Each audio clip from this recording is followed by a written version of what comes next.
a black artist that is blatantly doing pop music is randomly being called R&B. What some people is doing is R&B. Well, no, this isn't R&B, it's pop. You're being expected to make certain music because of what you look like. How do you beat that? Stay true to yourself. But I was actually just making music as a hobby.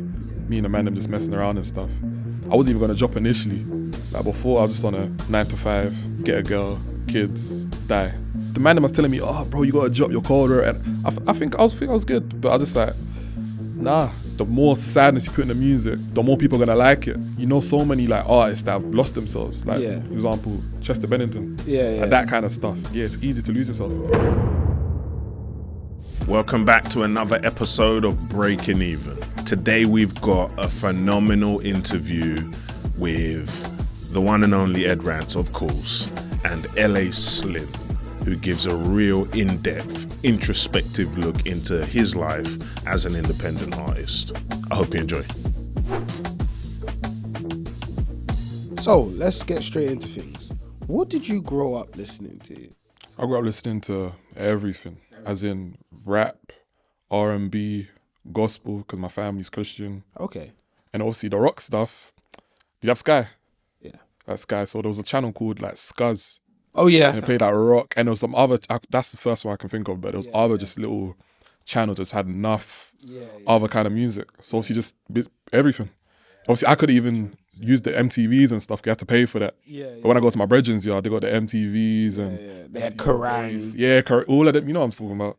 So literally just anything I could get my hands on. Yeah, so like being a black indie kid, it, for a lot of people, they did find it quite difficult, especially when you're growing up culturally around people that may not quite understand it and may not quite get it. But I don't know, what was your experience with that? No, I'll be real, for me it was calm. You know what it is? Because I was always like, I'm what I look like. So I do the sports, I go to the parties, like all that kind of stuff. But at the same time, I like anime. I like other kinds of music.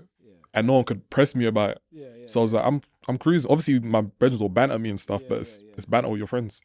Like, even though I try to put the man when I'm younger onto like an anime or something, I'll be like, well, that's that weird stuff. But then fast forward, now it's cool. Now it's cool now. And it's, you know how it goes. So it's like, I've always been calm with it. And I knew kind of who I could kind of show certain things to. Like, you start to clock, like, they're not on that, so don't shut up. And then a couple of them, I can see they're open-minded. I'm like, let me put you on. Let me put you on. I think it's interesting because we have an interesting relationship with that sort of music.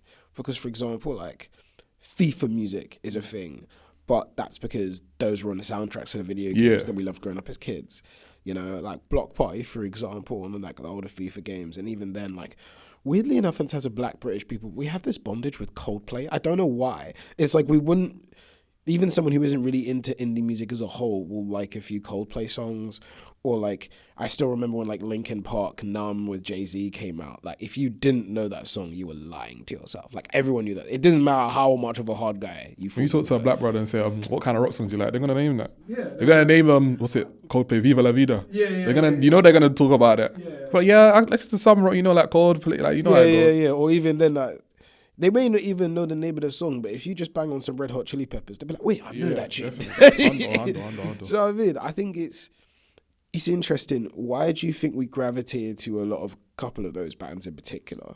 You know, I think it's kind of like cultural stuff, you know, because some of those bands, when they sing, they kind of put, I don't know, like a feeling in their music. And sometimes even the way they layer stuff, it's like, I think it's similar to like choir stuff almost, or like even, I don't know where people's like backgrounds are, but let's say like certain African backgrounds, like, you know, the way they sing has certain, you know, like cadence, and instrumentals. And I feel like that kind of music takes inspiration from that. They don't know it, but someone along the line, they got it from there. And then it kind of seeps into the music a bit. I feel like we just connect to it. I feel black people love soul. Like heartfelt music. So when you see people like, even if they're not the best vocally, if they're screaming and they're saying something real, and just people connect with it. And they're like, no, I like that. Yeah. I think one song that really hit us like crack was Coldplay, Fix You. That song, I remember when that one came out, and it swept all of us. See, I remember when the first time I heard Yellow. Okay, yeah. I remember I used to listen to that all the time. All the time. I'm young, I don't even know what they're talking about, but I just felt it. It just resonated. Yeah, walk around and that, before I'm kicking ball, I'm playing songs like that, just get me in a little bag. I think it's interesting on the one hand, it is a part of ourselves culturally, but on the other hand, there is a lot of the erasure of it, of how much history we have within that music and liking that music. And it's kind of the whole, like, it's white people music, that sort of a thing. And it's almost like when you go on certain sides of social media, it's like, why are you scared of anything with a guitar? You know, why do you think that happens? Even then, you talked about really being into gospel music, for example. Is it that general connection because we can be quite religious as a community? Maybe it's that. What do you think the theory is? I'd say, it's somewhere along, something like that, because even me, for example, you heard my song Paradise. Yeah. I dropped that, cool. That's like my most, let me say, normal sounding song compared to the stuff I'm dropping now, and then I'm going to continue to drop. But as soon as I drop that, even when I drop the other stuff, obviously producers still send me stuff that's like not kind of the lane I'm trying to go in. Like it's more like the lane that I look like. The party next doors and you know, like there's no instrumentals as in guitarists and pianos. It's more like just producer made kind of, you know what I mean? And I don't understand why, but I understand why. Yeah, I think it's a lot of it is that racial stereotyping that happens with artists. Like, for example, it's the classic thing where every black R&B artist is trying to do that little, like they're kind of trying not to get put in that box. Yeah. It's like, for example, a black artist that is blatantly doing pop music is randomly being called R&B. And then what some people is doing is R&B. And it's like, well, no, this isn't R&B, it's pop. Right? It's kind of those weird categorizations where it's like you're being expected to make certain music because of what you look like. How do you beat that, I guess? I say you just gotta stay true to yourself. Yeah. Just because, like, even now, when I get shouted by like events to sing or something, most of them will be R&B. I'm gonna still go there though. But I'm not singing R&B. No. I'm just going to show them what I'm singing. Yeah. And then if they like it, they'll like it. If they don't, they don't. But I'm not gonna start changing what I'm making because it's what people think I should be making. Yeah. I even get DMs like that where people be like, oh, I think you sound cold on this. Yeah. That's cool. And I probably will. But I'm not going to do it. It's just not what I do. It's like my bad, but I'm not going to do it. I'm going to do what I want to do. And at some point I might do that. Yeah. But right now I don't want to do it. Like, who would you say kind of helped in terms of reference points and inspirations cultivate the sound that you're going for right now? Like influencers. Yeah. You said it was Block Party when I was younger. Yeah. FIFA, a lot of FIFA songs. It's true, but who else? Bon Iver. Yeah. Flipping, I don't know if you know them, All American Rejects. Yes. All American Rejects back in the day. I remember them. They're All American Rejects. They had a song on the Burnout games. Yeah. See, you know what I'm talking about. Like them. There's a band called 3 Doors Down as well. Like back in the day, like all these kind of bands, I'm rinsing them, and I'm listening to the rap stuff too. Yeah. But them kind of bands I'm listening to, I'm just thinking, I don't want to be like them. Yeah. Or something like them. Yeah. I think we really underestimate how much of our music came from the video games that we played. Like for example, a lot of like 90s rap that I found as a kid came from playing Midnight Club, Dub Edition 3.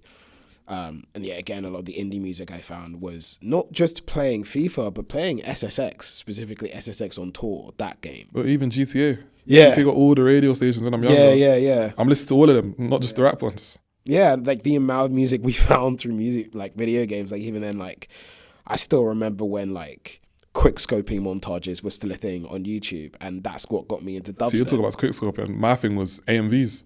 AMVs, anime stuff. I'm watching all of those. Like they're putting Bon Jovi over them. And all these things. I'm with my little brother just for like 2 hours on the computer. Yeah, it's pure AMVs. Yeah, that's how I got. And most of them, you know, Linkin Park and like the Bon Jovi, Nickelback, then, like Evanescence. Yeah, I got into Evanescence through AMVs. Like how, like I put a little sad like clip and put the phrase "How to Save a Life" or something like that. Yeah. I'm thinking, rah, like this is crazy. Yeah. I think it's really wild how a lot of different cultures and music intersect in ways that people just don't realize or expect unless you were kind of there in that moment, you know? I feel like it's interesting what direction it pulled you in. Did you ever play an instrument yourself? Was it any of these like musical references where you're like, okay, cool, I want to pick up an instrument and learn how to do this? At one point, I wanted to play guitar. Actually, no, I didn't want to. My mom wanted me to play guitar at one point, to be in a church band. But them times I was like I'm mad young. I don't care about all that stuff. Yeah. But fast forward, even before I got into music properly, I started thinking, I wish I learned. Like, because what I'm doing now, if I knew how to play guitar, even if I'm not playing my own stuff and like studio and stuff, I could reference like the producer, start with this, try to do a little something with that. Or even then, just be like, hey, here's some basic chords for us to work off, this, that, and the other. So that's like on my to-do list. Like, I'm gonna learn guitar. I think it's one of those things where, do you need to be a massive music nerd savant? No. But a small amount of music theory is never going to kill Definitely. you. And I feel like it's one of those interesting things where it's like, even if you say that, no, I don't know music theory, you do. It's just instinctive, right? You have an idea, okay, certain sounds resonate and bring out certain emotions. You just don't know the technical terms. Yeah, that's just what it is. That's literally me. I don't know the technical terms for things. Yeah. When I'm in studio, I say, do that thing that does that. Yeah. I'd be like, you're talking about the... Yeah. If it's that, innit? Show me and I'll let you know if it's that. Right, it's just like, okay, cool, I want the vocals like this. It's like, that's vocal stacking. No, I didn't know what that term was, but that's what I want to do. When I first started doing music, my boy showed me like a double up or like a second layer or whatever. First time he done that, it changed my life. Yeah. I was like, what? I used to think, this vocal, like, it needs to be strong. I need something to, you know what I'm saying? He showed me that, just like that, changed my whole perspective. And then even before, back in the day when I first started, I wasn't even doing harmonies. Yeah. I wasn't just thinking about it. And one day I'm like, how did they do that? Yeah. I'm recording on my phone even these times. I'm not going studio. I'm just recording stuff on my phone. How did they do that? I go studio. I'm like, wait, let me try that. Yeah. Oh shit. That's how that works. Yeah, they started to change things. I was like, I'm starting to get in a bag. Like sometimes you don't necessarily learn music theory from like doing it the academic way and reading all the books. Sometimes you learn music theory through sheer trial and error. Literally that. And I think for a lot of artists, that's probably the best way. Learning music theory. I mean, definitely for me. I think if you learn it, obviously everyone has their methods in it. Yeah. Everything works for different people. But for me, I feel like learning it sometimes in like academic settings, it can make you almost want to follow like a formula. It makes it too formulaic and robotic. Definitely. I'm trying to avoid that kind of stuff. Even when people say stuff like, the structure of the song, have the this, that. I say, no, if this bit sounds like a hook of the beat, I'm going to do the hook there. Yeah. And you know what I'm saying? And we work our way around the other stuff, but I try and just let everything just free flow. Because if you follow like formulas and stuff, you're just trying to end up copying what was before you, but you want to be better. Yeah, I think it's also because when you learn all these very different song structures or chord progressions, you're like, no, these chord progressions have to go together. This is how the song structure had to be for doing this genre. And then you forget that, well, there's the creative part. Exactly. The whole point is that you're supposed to use them as a reference and then mess with them in different ways and see what you come up with. Exactly. A lot of our greatest musical influences and like innovations happened because someone decided to just screw about. Right, the 808, for example, was an accident. It was someone messing around with one of those drum machines. The 808 was a complete accident. Wiley made grime pretty much by accident. That's what I say to my boys. I'm always like in the studio, bro, just do what you think sounds good. Yeah. Like we work it out, like the other stuff maybe later, but if it sounds good, try it. Yeah. And if it doesn't sound good, then we can always take it out. You know what I'm saying? Like there's a really funny saying that the difference between garage and grime is a kick and a snare in the wrong place. Literally. Essentially, that's the difference, but it changed everything. So even then, with the music that you make, it's really not that much different. I hope you've been enjoying the episode so far. I wanted to quickly interrupt you for two reasons. A, tap on the subscribe button, like right now. It helps us grow the channel. But B, to let you know that this episode right here, right now, is available for sale on Even. You can purchase the episode just for a couple of bucks and help support the channel and support the artists as well. Scan the QR code. Now let's get back into it. Okay, in terms of official releases that you've got out on Spotify, you've got 3 songs out at the moment. Were you making music before this, maybe under a different alias, stuff that you didn't get released, or was this the first time you've really presented your music to the world? First time I presented my music. Oh, damn. So I was making music, obviously, to drop it. Yeah. Well, not to drop it, I was actually just making music as a hobby. Yeah. Me and the man, them just messing around and stuff. Yeah. I wasn't even going to drop initially. Yeah. Like before, I was just on a, almost like, how do I say it? The bot life. Yeah. You know, 9 to 5, get a girl, kids, die. You know what I'm saying? And then I started, the man was telling me, oh, bro, you got to drop your colder. And I think I was good, but I was just like, nah. But then one day, my boys showed my music to my brethren over there, and he was just like, no, we need to make something happen. And I said, you know what, say less. I'm gonna try this music thing for a little bit, maybe for like a few months, maybe a year. But if it don't look like something's gonna happen, then I'm gonna chill on it. It's interesting because that is actually the story of how I ended up here. At the beginning of this year, I've always been someone who yapped about music. I'd worked for a record label before for 2 years, and then I was doing social media agencies. But all the time I was yapping about music on social media. And then I said, okay, a lot of people had talked to me about, you should take it seriously. And I literally said at the beginning of this year, okay, I'll give you 1 year. I'll give you 1 year of taking it seriously. If it works, it works. If it doesn't, fine. I'll go back to whatever I was doing in my life. And you never know. So sometimes it really is, give yourself 1 year. 1 year of throwing everything you have at it. If it doesn't work, fine. That's literally what happened. I told my boy Sonny, 2, 3 sons, bro, say let's, like, if we're gonna do this music, let's do it proper. I'm wasting money on studio. That's what I'm saying in my head. I'm wasting money on studio. Like, what's the point if I'm not gonna even try to do something? He said, bro, we can do it. It's on you. You didn't want to drop. I say, cool. And now I want to drop. Let's do something. Yeah. So like Moment in Paradise, like straight out the gate, it's quite focused in terms of the sound you're trying to channel in on and the kind of lyrics and kind of person you are. It's very stripped down and acoustic. Is that kind of like the basis of your sound, especially with the indie artists we were talking about before? I say right now, that's what I'm trying to work with. Just so people get to like know me. And plus I want to, because since I'm only doing it properly now, I feel like the more stripped back it is, the more I can work on my sound. And then after that, when later on stuff that's happening, I can start doing the whole like more instrumentals and this and that. But right now I want to work on the vocals, the writing, just the real artist development. Right. I think it's also something about a minimalistic approach to the instrumental. It means that you're not focusing on as much and you're focusing more on your vocals and more on your lyrics, which it's very emotive. Sorry, I feel like especially Moment in Paradise, it's very angsty. Are you the type of person that kind of wears your heart on your sleeve? It depends how I'm feeling. I say, my music is where I do that. Yeah. In general, I'm kind of I'm a bubbly guy. I'm the funny guy in the batch, all that kind of stuff. Yeah. But then music lets me show the other side. Yeah. I don't get just because I'm funny and this and that. It doesn't mean I don't get happy. I don't get sad. I don't get, you know what I'm saying? I feel like Moment in Paradise, I feel like you're maybe trying to get at the kind of the fleeting moments of life. Is that what you were trying to hone in on? Yeah, more or less. It was just about like, you're capturing moments. Yeah, I'm trying to live for the moment. Yeah.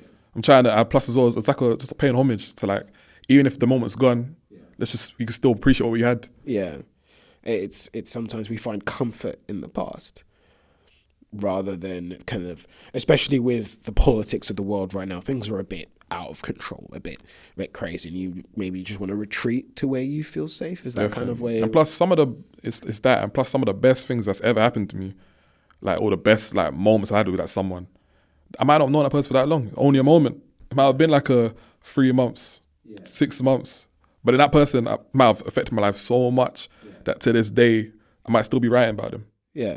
I think even in terms of romance as well, I think people have this things like, well, if you broke up, it was a waste of time. It's like, well, no, sometimes it's just that romantic experience that can still stay with us for such a long time. Sure, they may not be our forever person, but I think maybe we underestimate how powerful a romantic moment or whether the space of a month can be and impact our lives.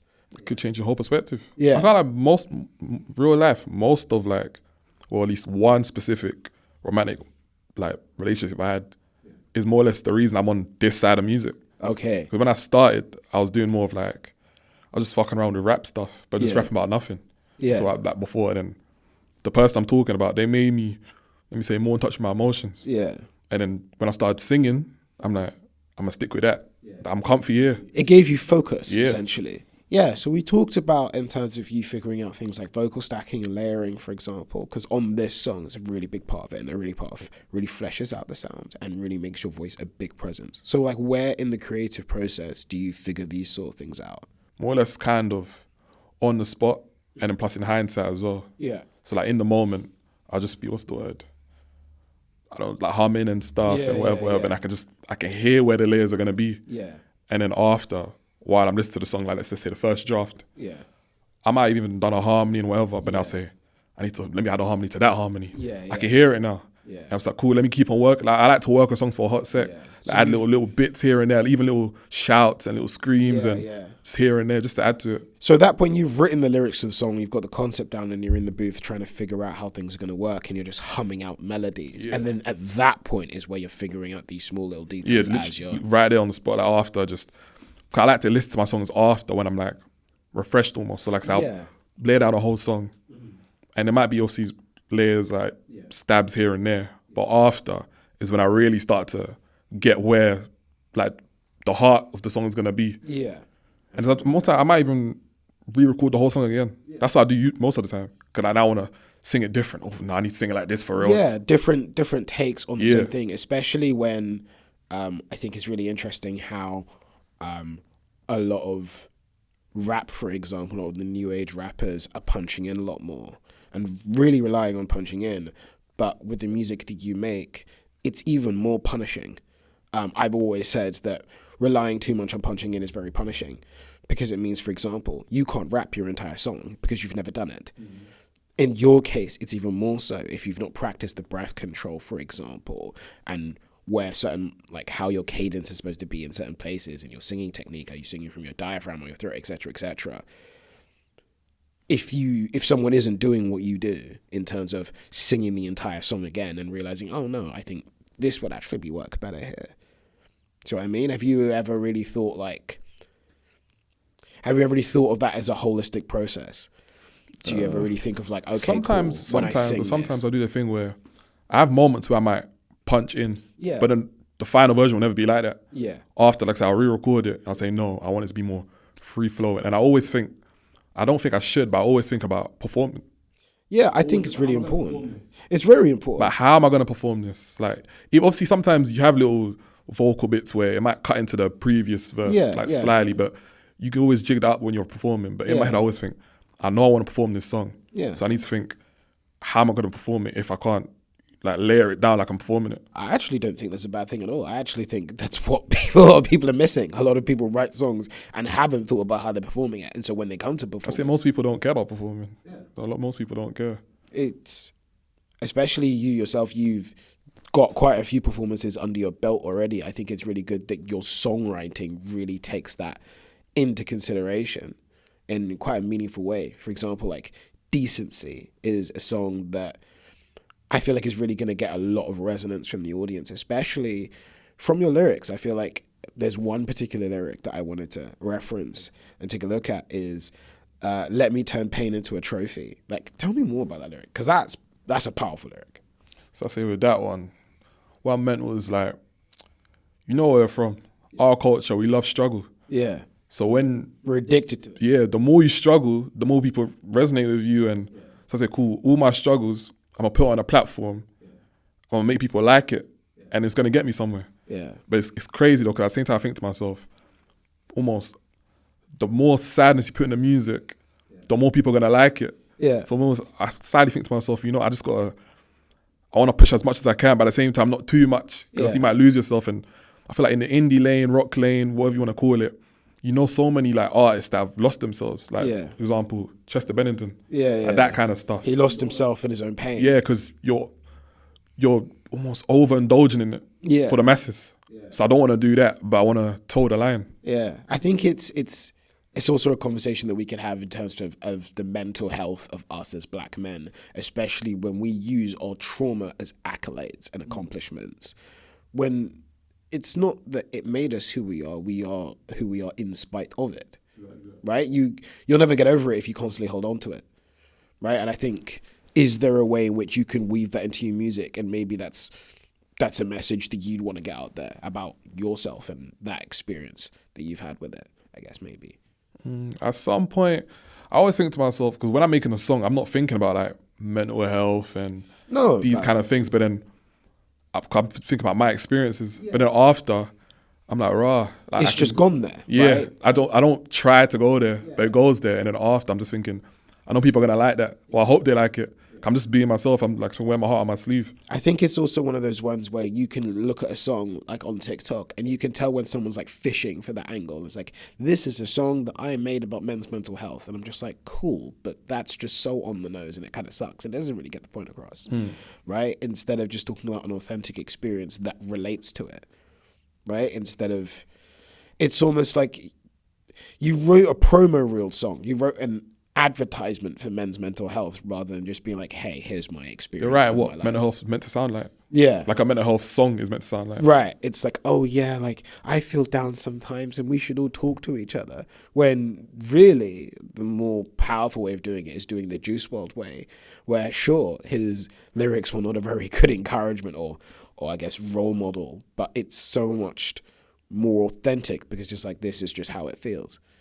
And it sucks. I'm not trying to glorify or anything. Yeah. This is just what it is. I am an when addict. you talk about, obviously, I don't think anyone will ever put all their thoughts on paper. Yeah. But when you start to put even a little bit of the realness of like how you felt in moments, people be like, oh, you know what, that's crazy. But I'll be honest, I felt that too. Yeah. I felt, and when one person says it, someone else says, I felt that. Yeah. Another person says, I felt that. And you start to realize you got a community. Yeah. Especially when a lot of the times it can be presented in a way that's like, oh, you're not supposed to talk about it like that. But if that's what's really happening, that's kind of just what I have to do, right? It's one lyric from Juice WRLD that always stays with me is, I finally know the difference between love and drugs, which is how he gets swept up in romance and also his relationship with addiction. Everyone looks at lyrics like that and think, wow, that he's crazy. You're not supposed to rap about addiction like that. It's supposed to be this thing that you're trying to get over rather than this thing that gives you bliss. But that's the crux of where addiction lies, right? But I think going back to your lyric, we're not supposed to say that like it's a pride thing. It's supposed to be a thing that's supposed to be ashamed of and trying to tackle, but that's how it feels in the moment. So why wouldn't you present it in that way? It's for you to figure that out. But at the same time, so I'd say people don't treat it like it's sometimes they don't treat it like it's a bad thing. Like I could talk about the craziest stuff in my music, but realistically, no one's gonna message me saying, "Oh, you're right," or whatever. That sounds cold. That sounds cold, but they're not actually thinking about where's that coming from. Like what kind of place do you have to tap into to write that? They're just gonna be like, "Nah, bro, like you need more of that." Like, cool, the trophy. I'm gonna give you more of that. Yeah. And it's like you don't realize the place that I have to put myself in mentally to give that to you. Right? And even then, like what's one of the most like legendary UK real rap songs ever, Pain is the Essence. Right? It's the similar sort of thing. You have to take yourself to that place to make that song. And everyone's like, yeah, this is hard, this is cold, I'll probably fuck with this. When really you could be asking the question, are you okay? Like, You remember back in the day, there was like a little thing on Twitter. I remember people talking about Future kind of fell off when he stopped putting like the pain and stuff. And he's more rare. It's like that. Yeah. Like you don't know, he needs help. He's really talking about how much he needs help. And then we're just saying, nah, forget about that. We'll keep doing it, but forget about all the outside stuff. We're not going to try to help you. We're not going to talk about if you're all right. We're just going to... It's so funny that Chance, the creator, got absolutely flamed for, I think it was the last album he dropped. Not the most recent one, but the one before he took his big break. Because he was writing from perspective of, no, I'm not sad anymore. I'm actually really happy with my wife and kids. And everyone's like, we don't want to hear that. We don't want to hear that. Go back to acid rap when you were like, you want the pain. Depressed. People love pain. Even as our species in general, like we love the bad stuff. We're more attracted to it. The good stuff's cool. We're so much in bondage with it. Yeah, it's just, I don't know what it is, but we love paying attention to the bad stuff. Like the bad stuff's going to gain traction. I think it's really interesting how, especially in Britain, with the kind of indie music that we've been very notorious for making, but we're also a very miserable country and we take pride in our misery. Like, for example, even if you look at the most recent strikes and tube strikes, a lot of the reaction from the general public in Britain was like, how dare you want more for yourself? We're suffering and we're miserable and you have to be just as miserable as us. And they almost take pride in seeing each other's misery. Maybe that's it.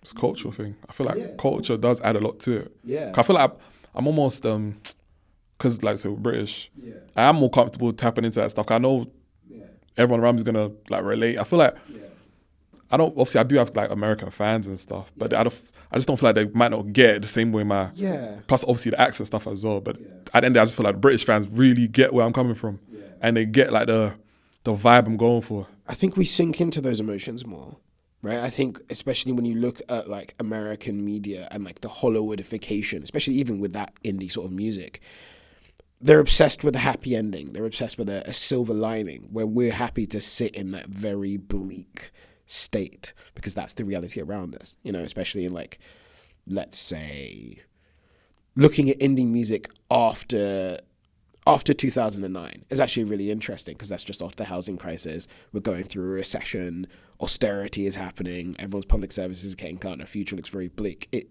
is very interesting how indie music very much just came in with it and just said, no, we're going to sit in this bleakness for a little bit because that's the reality of where we came. But then there's also like recession music where it's like, okay, cool, we're going to try and be really bubbly to overcompensate and make up for the fact that, no, things are pretty bad right now. So the weather doesn't help. Yeah, the weather does not help, you know? But I feel like British people, we're comfy sitting in misery. Yeah, we're so comfortable. And that's how you don't see riots and stuff like that as well. No. It's not really our kind. Obviously, we've had riots, but it's not our thing to riot, not like French people and stuff. No. Our thing is just it's bad, but just firm it. Right. It's very much like the classic thing if someone asks you, are you all right? And you're like, I can't complain. Literally. It's such a British response, Exactly but it says so much about us as a people. But that's why I use the music as a way of, I'm not going to complain. Yeah. But I can complain on the music. Yeah. Or I can, show like, 'cause I might not even think about the stuff I'm feeling until I hit the right beat and suddenly I'm just like, right, I felt like this, but I just never really like delved into it. But now I want to put it on the song. Like I don't really, sometimes you might not understand your feelings 100% until you make the music. At least for me, at least. I think it's really interesting how like we spent quite a bit of time just now talking about the intersection of like music, culture, the politics of the time, and how that all weaves in together and how we get the music scenes that we have as a result. And we were talking about how rap and drill, all kind of like musics of rebellion, they happen like each generation, but there was a time where indie was a music of regeneration, like rebellion. So when you look at a lot of like the origins of the skinhead movement, eventually black people being involved, two-tone, that sort of thing, and then it comes into the indie music that we're listening to today. And I think there, especially with your music, a lot of music on TikTok, for example, or social media, it's very glossy. It's very like, look how happy we are. Everyone's faking it till they make it. But instead you're like, no, I'm rebelling against the idea of this fake positivity. It's like, no, the world's quite crap right now. And I'm going to be honest about the fact that I feel quite crappy in a crappy world, right? Does that feel almost rebellious in a way for you? I'd say, yeah, definitely.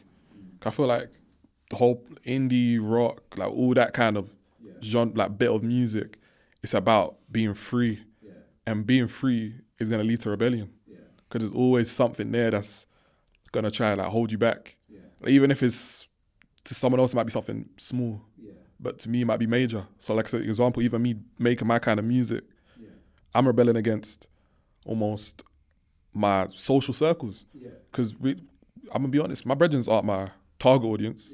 They might like a couple of my songs in there, but I'm not making my music for my brethren. I know my real community in terms of music-wise, it's outside my social circle and that kind of stuff. But let's say initially, when I first started messing around with music and stuff, I'm trying to make R&B and I'm trying to rap and that's cool. I was good at it. But I clocked one day, I'm just making stuff that I want my friends to listen to. I want the girls I talk to listen to. And I'm just like, but it's not really resonating with me. So like, I need to try something else. So I started to rebel. And I started making the stuff I'm listening to, because I listen to everything. So why am I not trying everything? I'm just trying the one route because I thought that's what I had to do. It's rebelling against your socialization. Rebelling against yourself as well, because more time you want to fit in at first. And like, so you want the people around you to like your music and, want them to rate it. But then I clocked like, nah, you know what? I know I'm going to be good at this. So either, even if they don't like it, they can hear that it's not bad. They can hear that there's talent in it. They're going to support me either way. They're my people. That's my community. So I said, let me do my rock stuff, my indie stuff, my whatever I'm doing. And I know the blessings are going to come from it.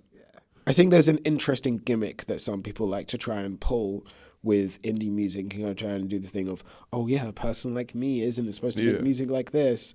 And for example, Full Bats was a really good example with the classic gimmick of, Full I'm going to Bats, make it yeah. look like a drill video with the balaclava, and then all of a sudden I'm doing this sort of singy thing with this sweet R&B indie sound. What do you think of that gimmick? He's funny because every time I like talk to someone about me making my kind of music, Yeah. he's always one of the main examples. Yeah. That's how I laughed. But no, it's true. There is like right now being different is cool. Yeah.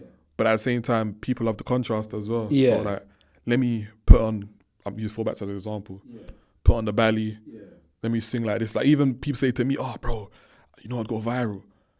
Bro, slap on, go on the block, put on a belly. Yeah, and yeah, sing yeah. very this. I said, why am I going to do that? I would never, Yeah. what are you talking about? It just feels really gimmicky. Yeah, It almost it's feels like a minstrel show. I like, yeah, just be yourself. Yeah. I feel like the moment, like people like my music, I like me because Yeah. I seem authentic. I am being authentic. Yeah. But then as soon as I try to overly do what I'm doing, Yeah. so like I said, go on the block and do, Yeah. they're gonna start to veer away because it's like, oh, we went to you for this, but now you're not being yourself no more. It feels like a big overcompensation. Example again, like I love his music and stuff, but sometimes I think about Brent Fires and I think Yeah. he started to lean into what people thought of him. Yeah. Like before, it seemed more natural and stuff, Yeah. but now I'm like, he's leaning more into the we think he's toxic and Yeah. this and that, and The chauvinistic playboy it's not type. the same anymore. It just don't feel. Maybe I might be like that's Yeah. my opinion.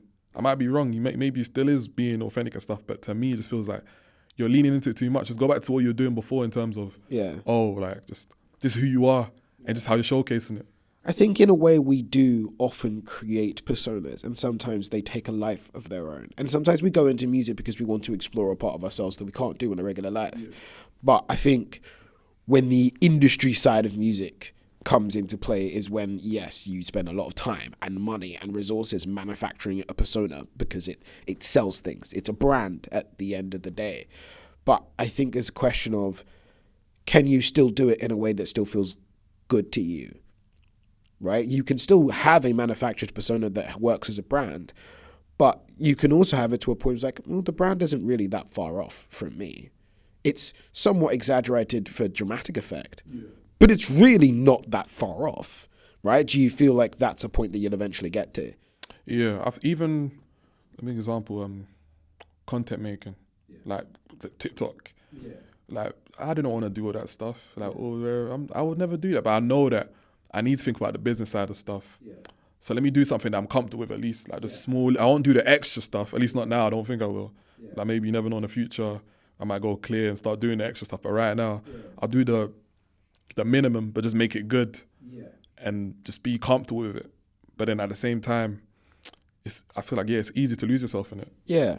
I mean, for a lot of the content you post is just performance clips, Yeah. and you really do love performing. And speaking of, you were brought out as opening act for Zakara's show. Yeah. How was that? That must have been a hell of an experience. That was calm. Like I fuck with him still. Zakara's he's cold, and it wasn't my first time being brought out, so I'm kind of used to performing. I'm a performance artist. Yeah. I feel like that's where I shine. That's why I get a lot of listeners as well when people come see me perform. Yeah. Or come see another artist perform. Quite a few open mics as well. Like they start to, like I like that guy. Yeah. They don't know what kind of, they didn't expect, they don't know what kind of music I'm making. They're like, what do you call that? Like even someone like DM'd the other day, they're saying, I like that singy stuff you're doing. They don't know what to call it. Yeah, they don't know what to call it. They're not trying to, I didn't really like it. Kind of rubbed me the wrong way, but at the same time, I know that they don't really know what to call it sometimes. Like say in my community. Yeah. So it's like, I'm their step into this kind of world. Yeah. So I need to be cool with it and be like, oh, and they start to listen to Yeah. other acts like kind of similar to me. Yeah. And start to be like, I like this kind of music, whatever it is. I don't know, like they might call it. Some of them will call it emo. They just don't know what to call it. They don't have a clue, but it's a start. I think it's just like you're pulling them into your world one performance at a time, especially with open mics where they're not going to see anything in particular, and it's one of those things where they won't know you before you step on the mic, but they're definitely going to know who you are afterwards. Exactly. That's generally the goal if you go to an open mic, whilst if you're opening for a headliner, there is a sort of music that they're coming there to see. So like for Zakara, they are in the mood for indie alternative R&B in that ballpark. Yeah. So it means that the audience is teed up for you a little bit more. Which do you prefer? I say maybe It depends. Yeah, it depends on my mood. Because for the open mic stuff, like I said, I'll go there just to make an impression. Yeah. Like a proper impression and just be like an eye catcher. Yeah. Or ear catcher. Yeah. And then for the bringing me out for like as an opening act and stuff, that's just literally just to get the numbers up. Yeah, and yeah. Maybe spread my influence, like I said. So for that you more cultivate like, I'm gonna perform this and this. But for the open mic stuff, I probably say I prefer that a little bit more, just because it's more freeing. Yeah. Like I said, I'm just going there just to do what I like singing, and whoever likes it in the crowd, they like it. If they don't, they don't. Well, I guess off the back of that, what are your goals for the future? Is it just keep performing and keep releasing singles? Is there a project or EP you're working towards within end of this year or beginning of next? Are we still trying to sculpt out the soundscape, or are we a bit more settled? What's generally your goals in the next coming year musically? That's it right now. Just I only got 3 songs out. I need to get people to know me. Yeah. Just keep dropping. Try and get them to a consistent rhythm of dropping. Yeah. Pad out a discography. Yeah, cause I don't want people to. Yeah, sink into like, so when I dropped Paradise. Yeah. Cool. I dropped that. Oh, I like this guy. Yeah. Let me go listen to more of his. What more? There's nothing there. There's nothing there. You know what I'm saying? Especially since like Coward has been a big hit for you across social media, across various different promo pages, etc., etc. So now people are like, oh, we want more, and they're going, and it's like, damn, he's only got 2 tracks. Like, exactly. So it's like I need to just keep dropping. I want to do the basics right first. Yes. Then worry about the extras. Obviously, I can start planning for certain EPs and projects and that stuff. But right now, just do the basics and do it well. And the other pieces are going to start to make sense. A lot of artists rush the process. Yeah. You know, especially when they hit a viral song, they're like, yeah, cool. I've got my viral song. Time for me to go and play a festival. I'm just like, you've not performed in got enough of performance experience to be doing festivals yet. Like, don't jump the gun, right? And it's like, oh, I've got a viral song. It's time for me to start working on the album. You don't even have an EP out. What are we doing here, right? And I think it's quite refreshing to hear an artist be like, no, I'm willing to play this slow and build out the skill set that I need. You know, I feel like you're just not in a rush. Definitely not. Because I know that in the long term, my ceiling is high. Yeah. But right now, I'm at a stage where it matters what I do and how I do it. Mm-hmm. So like I said, I just want to build. And then at some point, I'm going to build something amazing. Yeah. I know it's going to be amazing. I just need to take my time. Don't rush. Like, I'm going to make mistakes along the way. I'm going to mess up here and there and that. But at some point, I know it's all going to make sense. Yeah. I just can't let too many people get to me or, oh, bro, what's this? Or, oh, drop this or do that. Yeah. I need to kind of drown all that out and just focus on dropping good music. Yeah. Dropping good music that I like as well, because I'd say I'm my number one audience. Like, I love my music and I need to make sure I'm happy with my music. Yeah. At the same time as well, I got songs that I'm like, I know they're good. I might not love them. And then someone else might say, no, bro, drop this one. This is cold. Bro, this one's a hit. Yeah. Bro, it's not about if it's a hit or not. Yeah. It's about if I like it. Yeah. I'll be real. If I don't like it, then yeah. Maybe at some point I can throw down a project and stuff. Yeah. But right now, I'm at the early stage. I can be as authentic as I want. I can drop all the music that I want. I think it's one of those ones people don't realize is like, no one knows you, which means your risks are so small that it doesn't work. If people don't like it, they don't like it. It's fine. Exactly. No one knows who you are. You don't have a label breathing down your neck to make sure you hit certain numbers and targets. You don't have any of that stress. This is the time when you could be the most experimental and brave. But I feel like because they want to, I want to blow and I want to do the trends or whatever, they get less brave. They try and find a formula that can get them to where they want to go, instead of just being like, no, this is the part you get to enjoy. This is the really fun part. I say at some point I was probably like that. Well, I was like that as I'm thinking about what song's gonna make me blow up. Like this is when before I even dropped Paradise, I'm thinking about, I'm looking at all the songs I dropped now, other than Decency, I made them years ago. Yeah. Like I made Cow like, I don't know, maybe like 2021, 2020. Same with like Paradise, like maybe 2021 as well.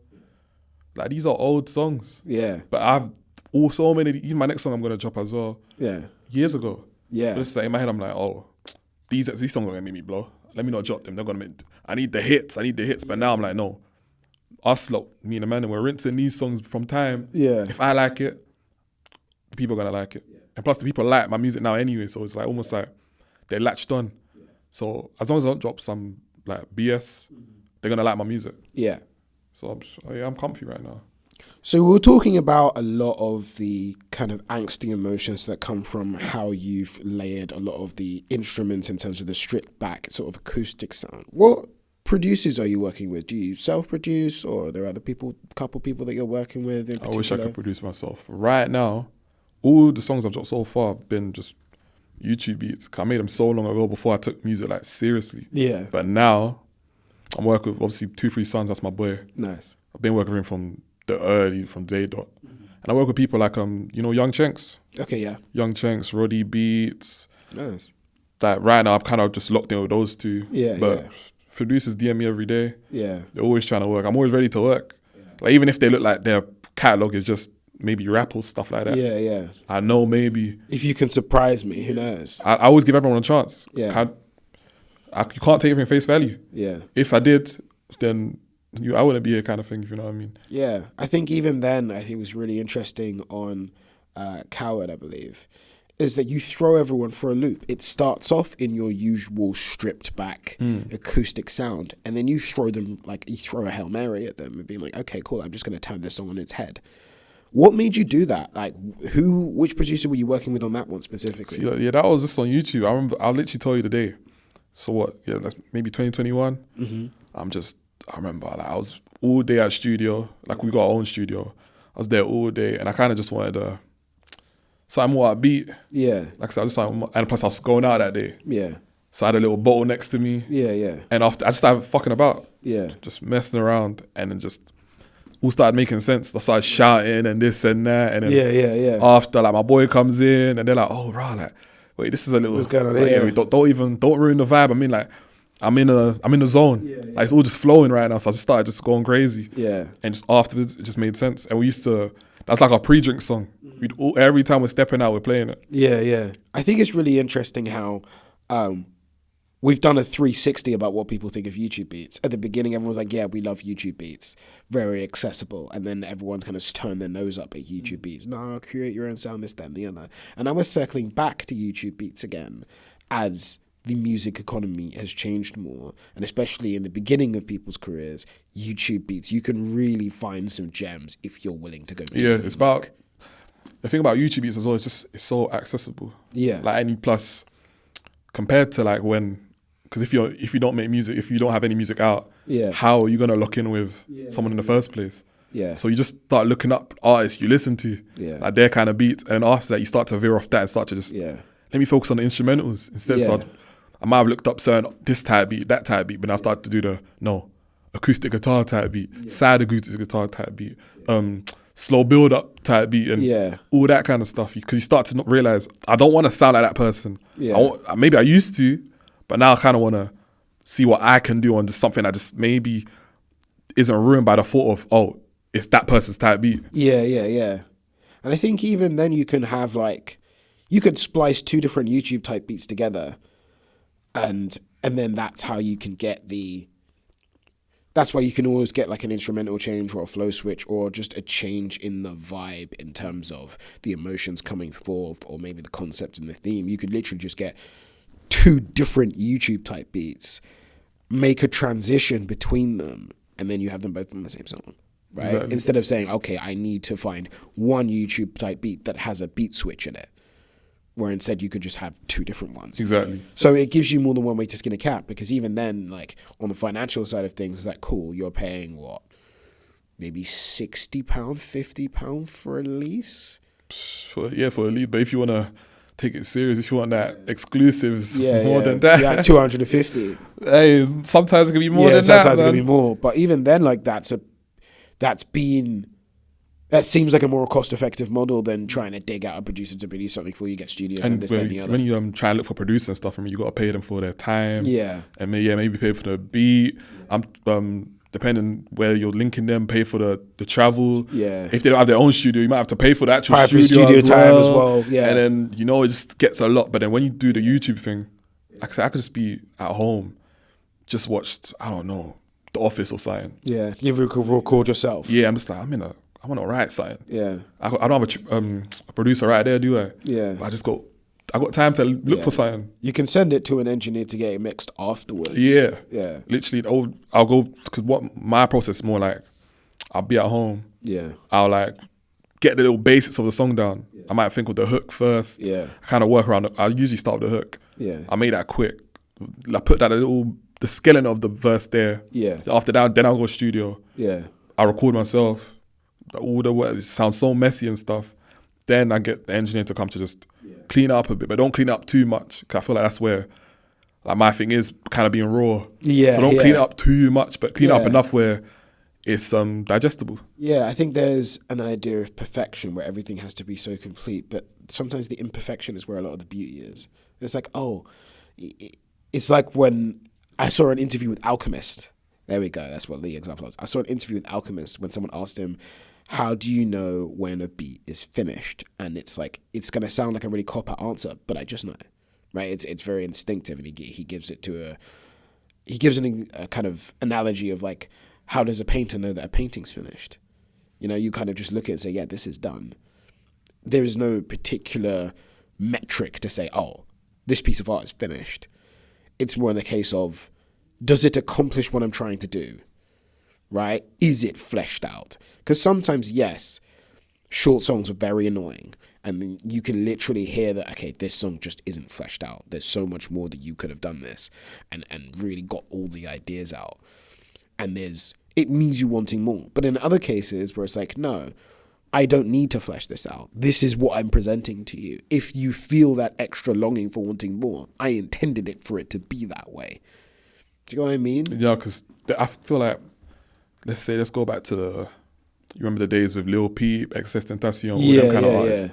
Remember 1 minute 50, 1:30, them kind of songs. You're thinking, you know what? Like, I want more, but now that I make music, I get that. Yeah. If they tried to give more, that might have been like how they felt at the moment. If they try to give more, you can tell like where the energy dipped, or it's like just to add time. Or it's also like you're going off concept from what you were originally talking about, off theme, like it's just filler. It's just some people just do filler. Yeah. Like there's so many songs, like sometimes I can tell like, the second bit, you just added it because like just to add it, you're just wasting time, or you're just tired and said, let me just mess. The first bit of the song is so cold, and the second half is like, it's just some filler. Like you could have just left it here. I'll be real, I would have been upset because so short. Yeah. But the quality wise, it was there. I think it's also the fact that some people just struggle to write more. It's like you're just not that good at writing songs that you think you are. It's like, oh, why would I make a song with 2 verses? But it's just like, well, surely you have the skill to write 2 verses. But then I'm realizing more and more, it's like, wait, they can't. No, it's not that. Right now, I say a lot of songs I listen to, it's not 2, it's 1 verse, and then the hook, and then like a bridge, then the hook again, and then song done. But I kind of want to get into a little bag where, obviously, people don't do it right now, but I want to go back to like 4-minute songs sometimes. Yeah, and I actually really want to see. Drill started doing this randomly, and I didn't expect drill of the genres to do this. Drill started going back to classic rock song structures, right? Of kind of like intro, verse, chorus, outro, right? Classic rock structures, and they ended up with like 3-minute 30, 4-minute songs. And I'm like, I didn't expect rock, like drill to do this and fleshing out songs more, but I would like to see other genres start playing with these longer song structures and seeing what they can do with it.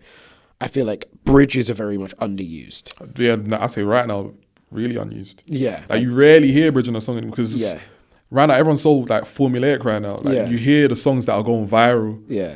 So we need to make that. Yeah, Our version of it though. But it's like, no, just make good music. Yeah. And making good music, I feel like that includes being creative. Includes messing around, see what works. Yeah. And people cut out bits because they're trying to almost like fast food it, shortcut it. I'm like, no, sometimes you need that stuff. Yeah. Sometimes give me an alternative chorus. Yeah, just do it. Let's say like you had a different take of the chorus that you recorded and you're like, oh yeah, we'll use this chorus instead. Don't use that chorus instead. Have both choruses. Exactly. Just have both. Have a little change and it gives people something different. And plus it lets us know you more, I feel like. It throws people for a loop. So it's like, they're about to sing the chorus again. It's like, oh no, he's singing it differently this time. It forces you to stay engaged more because of the way you're more invested. You're more invested. Right. It gets people so, because sometimes I might listen to a song and I can tell when they're trying to almost do the whole, no, I'm trying to be different thing, but then they're not sure how they want to do it, how they want to play it. But I think it's also sometimes you're being different in a predictable way. Yeah. Right? It's like, okay, I know where you're going with this. I know how the song's You're trying to be different. You're trying to be different. It's weird because I'm saying be different and try and be different, but don't try and be different. Yeah. I can't really articulate what that means. No, I get what but you know mean. what I mean. It's like in the same way you see a lot of underground rappers experimenting with their vocals and they're cool, like with different ad-libs and vocal styles. But then they all just end up doing the same Playboy Carti baby voice, but just in different fonts. So it's just like cool, but you're all clearly drawing inspiration from the same places. So it's almost like go back to the drawing board. I say people like rappers. I say they need to start listening to singers again. Yeah. 'Cause I like it when rappers. I say rappers know how to sing. Yeah. They don't know how to sing, but they know how to sing. Yeah. Like you can hear what they want to do with their voice. Yeah. But they don't have the vocal ability to do it. Yes. But that's cool, bro. You That's got an what it engineer. Use the engineer. That's your crux. I mean, my thing is, I just think more rappers should just pull on singers. Right? I think it's more of a case where, like, I think more rappers should be calling upon you. It's like, hey, give me a verse, give me a bridge. I miss the days when rappers were giving singers for bridges. I hear that, but I say it's because right now everyone wants to be an artist. Yeah. They don't want to be the one, as in just the rapper, just the singer, just the this or that. That's why they don't want to call on the singers to do their singing job. I'll be the rapper. I'll be the singer too. Most of them are probably the producer too, engineer as well. They're doing everything. I think it's also sometimes where it's like you're spreading yourself too thin. You're not really excelling at any particular thing. I think sometimes there is a beauty of being like, yes, I'm a rapper. I'm really good at this rapping part. And that's where the art of it comes. And I can do so many crazy and artistic things from this rapping part. I am a singer and I'm really good at being a singer. And all of my art comes from the fact that I am a singer and I will sing my ass off. To the point where you will never match me being, you can do all of these things, but you cannot sing like me. Right? I think there's a value to be placed in that. Definitely. Like even me, like I'm a singer. I'm not going to say I'm like a crazy vocalist and stuff. Yeah. But I am a singer. And I start off in rap. Yeah. So some of our verses, like you might not tell at the time, but when I tell you about it, they started off like almost rap verses. Yeah. But I said, I'm just singing. Yeah. I'm doing it in a singy way. Yeah. Like, because at the end of the day, I started off rapping. Yeah. But now I know that I'm a singer. I'm going to do it in my singy way. It's like Pie Next Door, right? Yeah. Like I'm rapping on my songs sometimes. Yeah. Maybe not on like songs I got out right now. Yeah, but a lot of my songs, I'm rapping on the verses, but I'm just singing it. It's like, especially when you're almost finding pockets as you would as a rapper, but you're singing, right? There's a couple Ray songs and Myra May songs that remind me of this quite a lot, where it's like, you're basically rapping at this point because of the pockets that you're sitting in. But I feel like people don't just like to, they don't want to, I don't know, put in a box or they don't want to they don't want to label stuff. Yeah. I feel like we hate labeling stuff right now. But labeling stuff's not always bad. I think sometimes we let the labels control us rather than letting the labels just be a way of us trying to explain what it is that we're seeing here, what's going on in front of us. You know, they're descriptive terms. They're not these like boundaries that we have to stay within. They're not cuffs. They're not cuffs. They're tools to help us understand. A lot of the time it's because you're not labeling yourself. Yeah. It's other people labeling you. Then now you're trying to match that label or you're trying to get away from the label. But if you label yourself, you own it. Yeah. I feel that's how it should work. Yeah. Obviously it doesn't, but that's how it should work. Yeah. I think it's almost sometimes it's like if you get given a label, find a way to make it work for yourself. It's like, cool, not the label I would have given myself, but I'm going to pull it to mean this. Right? It's like, yeah, this is what you say it is, but I've decided that it's more like this. This is how I think of it. And I think maybe that helps fix that issue. Definitely. Like even, I'd say right now, I might have like certain platforms shouting me and stuff. Yeah. What am I going to do on that platform? That's not a platform for me. But I'd say, you know what? It's just a way to push my music. I'll go on that platform. Yeah. Like, let's do it. There might be more catered towards like rappers or R&B singers or whatever. But I'm saying, you know what? I'll use it to my advantage. Yeah, at the end of the day, it's a bigger audience. Yeah. And if they're not my kind of audience, cool, I've got to be prepared for what the fuck is this? But at the same time, it's like there will be the people there that are like, oh, hold on. I want to connect to that. I had to put myself outside my comfort zone. So that's got to happen. Sounds like things are looking very promising for you. This has been LA Slim on Breaking Even. Great conversation. Coward is out now on all streaming platforms. Make sure you're tapped in. Come on.